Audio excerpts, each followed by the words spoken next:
नमस्कार। कांटों की नोकों पर खिलना जिनके जीवन की शैली है, जिनकी मर्यादा पर्वत से लेकर जंगल तक फैली है, ऐसे वीर सपूतों के श्री चरणों में मैं सादर नमन करता हूँ। मित्रों, आज़ादी का अमृत महोत्सव के उपलक्ष्य में पूरे देश में अनेक प्रकार के राष्ट्रीय, सामाजिक एवं सांस्कृतिक कार्यक्रमों का आयोजन किया जा रहा है। आप सब इसमें खूब हर्षोल्लास के साथ बढ़ चढ़कर हिस्सा भी ले रहे हैं। आज 73वें गणतंत्र दिवस के शुभ अवसर पर मैं सत्यदेव मिश्र आज़ादी के सभी अमर शहीदों को नमन करते हुए भारतीय संविधान के प्रति आस्था एवं निष्ठा प्रकट करता हूँ। साथ ही पराक्रम दिवस के संदर्भ में आपका ध्यान आकृष्ट करना चाहता हूँ।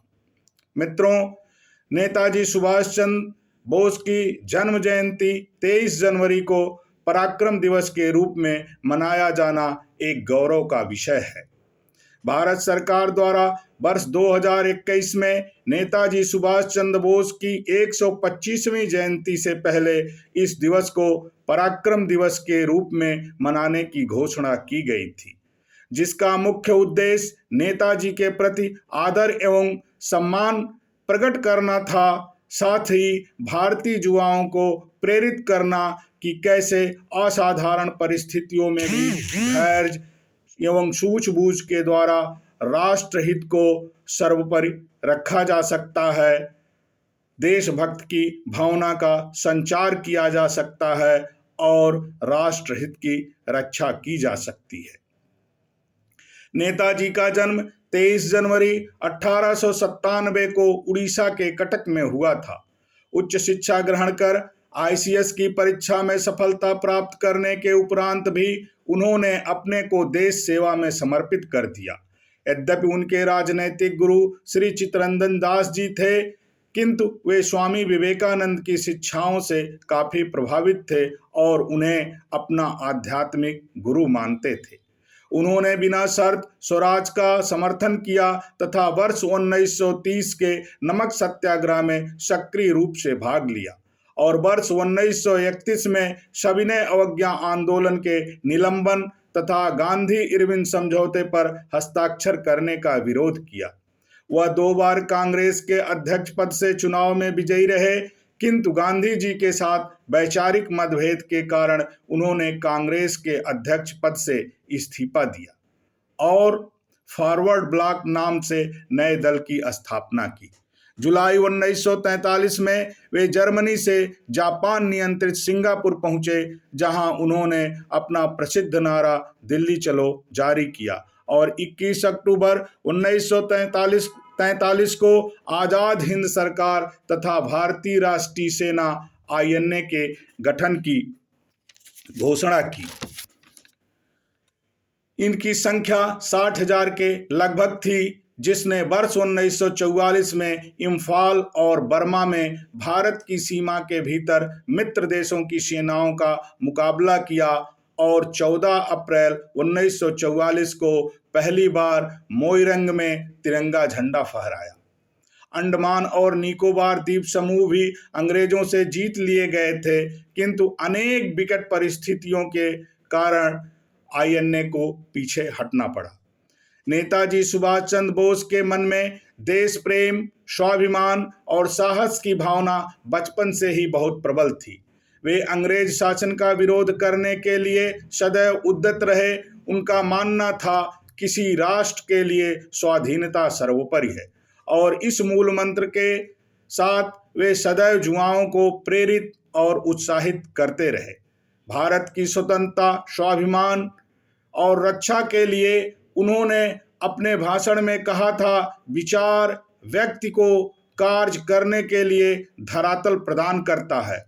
उन्नतिशील, शक्तिशाली जाति और पीढ़ी की उत्पत्ति के लिए हमें बेहतर विचार वाले पथ का अवलंबन करना होगा, क्योंकि जब विचार महान, साहसपूर्ण और राष्ट्रीयता से ओतप्रोत होंगे, तभी हमारा संदेश अंतिम व्यक्ति तक पहुंचेगा।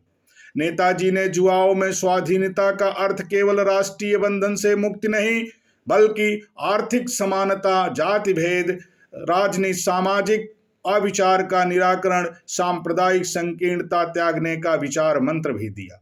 नेताजी के विचार विश्वव्यापी थे। वे समग्र मानव समाज को उदार बनाने के लिए प्रत्येक वर्ग को, मानव मात्र को विकसित बनाना चाहते थे, जिससे कि एक नए शक्ति संपन्न राष्ट्र का निर्माण हो सके।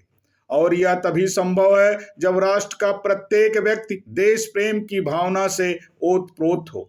इसीलिए उन्होंने नारा दिया कि तुम मुझे खून दो, मैं तुम्हें आज़ादी दूंगा। उनका पराक्रम बेमिसाल था। विपरीत एवं विकट परिस्थितियों में भी वे अदम्य साहस का परिचय देते रहे और अपने लक्ष्य की प्राप्ति एवं भारत माँ की आन बान और शान की रक्षा के लिए उनका अक्षुण्ण प्रयास सदैव स्मरणीय रहेगा। मैं यहाँ राम की शक्ति पूजा की 4 पंक्तियों को उद्धृत करना चाहूँगा कि विचलित होने का नहीं देखता मैं कारण, हे सिंह पुरुष तुम भी वह शक्ति करो धारण, आराधन का दृढ़ आराधन से दो उत्तर, तुम बरो विजय सन्नत प्राणों से प्राणों पर। यह पंक्तियां नेताजी के संदर्भ में पूर्ण रूप से चरितार्थ होती हैं। उन्होंने अपने विरोधियों को मात देने में कोई कसर नहीं छोड़ी। अपनी बुद्धिमत्ता और चतुराई से वे सदैव अंग्रेजी सेना को चकमा देते रहे तथा अपने लक्ष्य प्राप्ति की दिशा में अग्रणी रहे। एक किंवदंती है कि जब वे हिटलर से मिलने गए तो हिटलर अपना हमशक्ल रखता था और उनमें से एक एक करके आते रहे और अपना हाथ बढ़ाया नेताजी से मिलाने के लिए और बोले, मैं हिटलर हूँ, आपका स्वागत है, मैं आपके लिए क्या कर सकता हूँ। नेताजी बड़े ही विनम्र भाव से बोले, नमस्कार, मैं सुभाष चंद्र बोस हूँ, भारत से आया हूँ और हिटलर से मिलना चाहता हूँ। और अंत में हिटलर को उनसे मिलना ही पड़ा। मेरा तात्पर्य यहाँ सिर्फ यह है कि उनकी पारखी नजरें और विवेक तीक्ष्णता बड़ी ही चतुराई से वास्तविकता तक पहुँच जाती थी और उसका समाधान ढूंढ लेती थी। नेताजी सुभाष चंद्र बोस जी का जीवन हम सब के लिए प्रेरणा का स्रोत है। यद्यपि उनकी मृत्यु एक रहस्यमय घटना है, किंतु उनके त्याग एवं बलिदान हम सबके लिए अविस्मरणीय है। अभी हाल में ही में भारत सरकार ने नेताजी के सम्मान में आपदा प्रबंधन के क्षेत्र में व्यक्तियों और संस्थानों द्वारा किए गए उत्कृष्ट कार्यों को मान्यता देने हेतु सुभाष चंद्र बोस आपदा प्रबंधन पुरस्कार की स्थापना की है। साथ ही माननीय प्रधानमंत्री नरेंद्र मोदी जी ने 23 जनवरी 2022 को इंडिया गेट पर नेताजी की होलोग्राम प्रतिमा का अनावरण किया है। यह उनके प्रति एक कृतज्ञ राष्ट्र की श्रद्धांजलि है। हम सब उनके प्रति श्रद्धावनत हैं। इसीलिए हम सबको आज इस गणतंत्र दिवस के शुभ अवसर पर मिलकर यह संकल्प लेना होगा कि जब जब हमारे देश पर कोई संकट आएगा, भारत माँ के स्वाभिमान की रक्षा के लिए हम अपना सर्वस्व न्यौछावर कर देंगे। आज भी जो विघटनकारी शक्तियां हैं, हमें उनसे भी सतर्क एवं सचेत रहने की आवश्यकता है तथा पूरा विश्व जो आज एक अदृश्य वायरस कोविड-19 के प्रकोप से प्रभावित है, हमें उससे भी सावधान रहने की आवश्यकता है। खुद को सुरक्षित रखने के साथ साथ समाज की सुरक्षा का ध्यान रखना है। इसीलिए हम सबको कोविड एप्रोप्रिएट बिहेवियर का पालन करना होगा तथा वैक्सीन लगवाना होगा और दूसरों को भी वैक्सीन लगवाने के लिए प्रेरित करना होगा, जिससे हम सब पराक्रमी बने तथा नए समृद्ध एवं सशक्त भारत के निर्माण एवं विकास में अपना योगदान सुनिश्चित करते हुए एक भारत श्रेष्ठ भारत के आदर्श को प्रतिफलित कर सके। इन्हीं शब्दों के साथ मैं अपनी वाणी को विराम देता हूँ। जय हिंद, वंदे मातरम।